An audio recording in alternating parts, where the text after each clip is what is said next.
नमस्कार साथियों। हमने पिछली वीडियो में प्रमुख रेखाएं और उनके स्थान के बारे में पढ़ा था। इस वीडियो में हम आगे बढ़ते हुए रेखाएं कैसी होनी चाहिए, शुभ रेखाएं कैसी दिखाई देती हैं, इसकी चर्चा करेंगे। तो सबसे पहले तो रेखाएं कैसी होनी चाहिए इसकी मैं चर्चा कर लेता हूं। मुख्यतः तीन तरीके की रेखाएं होती हैं, या तो बहुत ही ज्यादा चौड़ी, या बहुत पतली, या मध्यम। जैसे ये जो हमारा करतल है पूरा, अगर कुछ रेखाएं, जैसे मैं अपनी मस्तिष्क रेखा की बात करूं, ये रेखा मान लिया किसी की ये हाथ में बहुत चौड़ी है, इतनी ज्यादा चौड़ी हो जाती है कि ये लगती है सिर्फ दो रेखाएं हैं यहाँ पे, इस तरीके से इतनी चौड़ी है, और ये पूर्णता ऐसी ही चली गई है। तो ऐसा नहीं है कि वो तीव्र बुद्धि का हो जाएगा, बल्कि चौड़ी रेखाएं हमारी आलस को दिखाती हैं।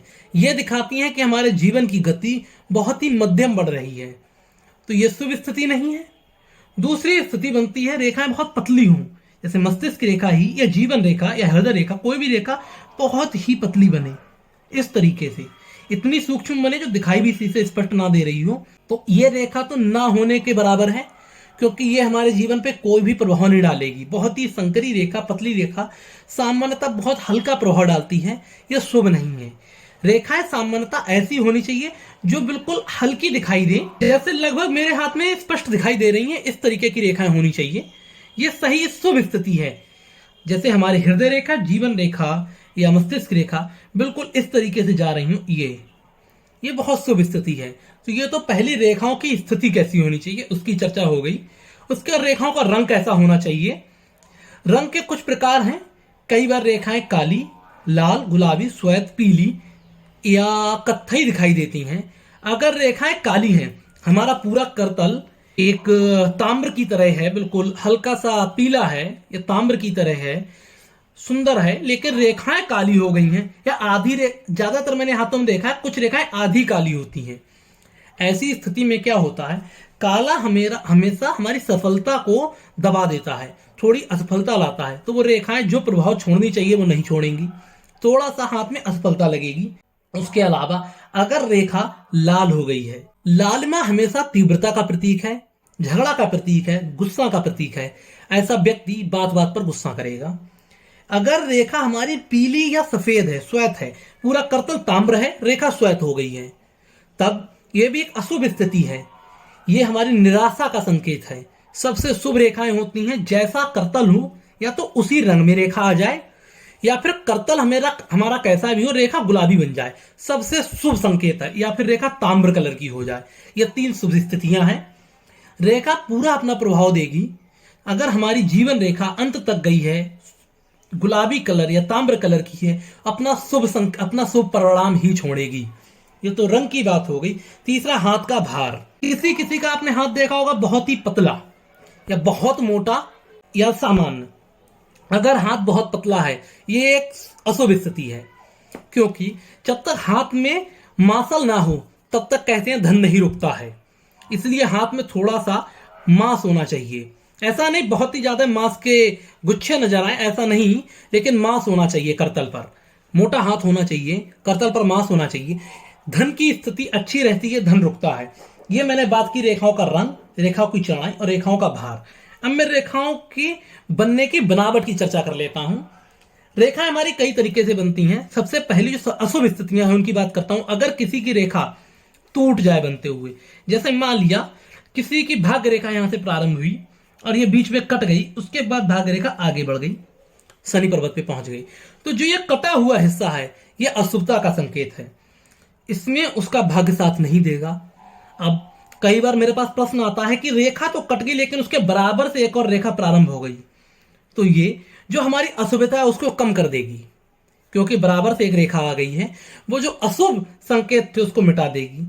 इसमें भी एक और अच्छी स्थिति हुई, अगर कहीं ऐसे बॉक्स बन जाए, एक चौकोर डिब्बा बन जाए, रेखा ऐसे बंद हो जाए, तो ये हमारा दोष खत्म हो जाएगा, ये पूरी भाग्य रेखा मानी जाएगी, ये शुभ फिर भाग्य रेखा हो जाएगी। दूसरी, किसी किसी के में रेखाएं लहर जाती हैं, जैसे ये हमारी मान लिया कोई जीवन रेखा आ रही है या हृदय रेखा आ रही है, ये बीच में कटी हुई मान लिया, यहां पे ऐसे लहर गई इस तरीके से, ये भी अशुभ रेखा है। अशुभ क्यों है? जो जीवन का प्रवाह चल रहा था ये उसमें रुकावट है, ये जीवन यहां पे अच्छा नहीं रहेगा। एक सबसे ज्यादा अशुभ जो रेखा बनती है उसमें दीप आ जाता है। आपने अक्सर इस रेखा पे दीप का चिन्ह देखा होगा, ऐसे रेखा आ रही होगी, बीच में ऐसे एक दीप बन जाता है। ये बहुत ही ज्यादा अशुभ है। ये सीधे सीधे दिखाता है इस जीवन के समय में हमें जीवन से रिलेटेड कुछ दुख होंगे या स्वास्थ्य से रिलेटेड हमारे कुछ दुख आ जाएंगे, स्वास्थ्य अच्छा नहीं रहेगा। ये दीप है, लेकिन अगर इसी दीप को एक बॉक्स डिब्बा ऐसे घेर ले तब ये शुभ हो जाएगा, इस दीप का असर लगभग खत्म हो जाएगा। एक तो ये स्थिति बनती है। उसके अलावा कई बार मैंने देखा है जीवन रेखा या फिर हृदय रेखा पर इस तरीके के निशान आता है, इस तरीके से कट जाती है। ऐसा नहीं है कि यहाँ पे जीवन खत्म हो गया, ऐसा नहीं है, लेकिन हाँ ये सीधा सीधा संकेत है कि बहुत ही ज्यादा घोर समस्या आने वाली है। इन्हीं रेखाओं की बात नहीं, मैं सामान्यता बात कर रहा हूं। किसी भी रेखा में ऐसे जाते हुए बीच में कट आ जाए, इस तरीके से आ जाए, ये बिल्कुल अशुभ संकेत है। ऐसी रेखा अच्छी नहीं है, शुभ नहीं है। या रेखा किसी की जिगजैग ऐसी बने, पूरी रेखा का निर्माण ऐसा हो, या रेखा पर बहुत ऐसे चिन्ह आ जाए, यहां से ज्यादातर मस्तिष्क रेखा पर ये चिन्ह आ जाते हैं, इस तरीके से पूरी रेखा ही कट जाती है, यह शुभ नहीं है। अब शुभ स्थिति क्या है?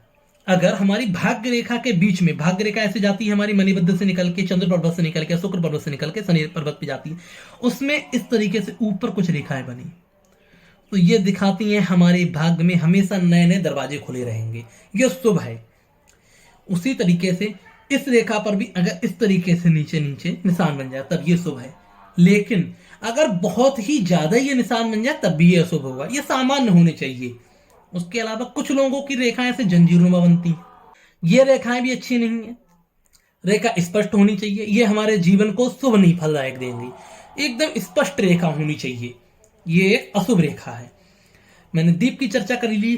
कभी कभी आपने देखा होगा रेखाओं में बहुत सारे छोटे छोटे ऐसे कट खड़े निशान बनते हैं, ऐसे ये बहुत ही अशुभ निशान है। ये रेखा जीवन को बाधा करते हैं, जीवन में अनेकों अड़चने पैदा करेंगी। इस तरीके की ये भी अशुभ निशान है। ये मुख्यतः हमारी रेखाएं में क्या क्या समस्या आती हैं, कैसे कैसे रेखाओं पे अशुभ चिन्ह बनते हैं, आज मैंने उनकी चर्चा की है। आशा करता हूं आपको ये सीरीज पसंद आ रही होगी। और अगर कोई सुझाव है या कमेंट है प्लीज कमेंट सेक्शन में छोड़िए, और अगर कोई प्रश्न है उसको भी कमेंट सेक्शन में छोड़िए। चैनल को सब्सक्राइब करिए। धन्यवाद।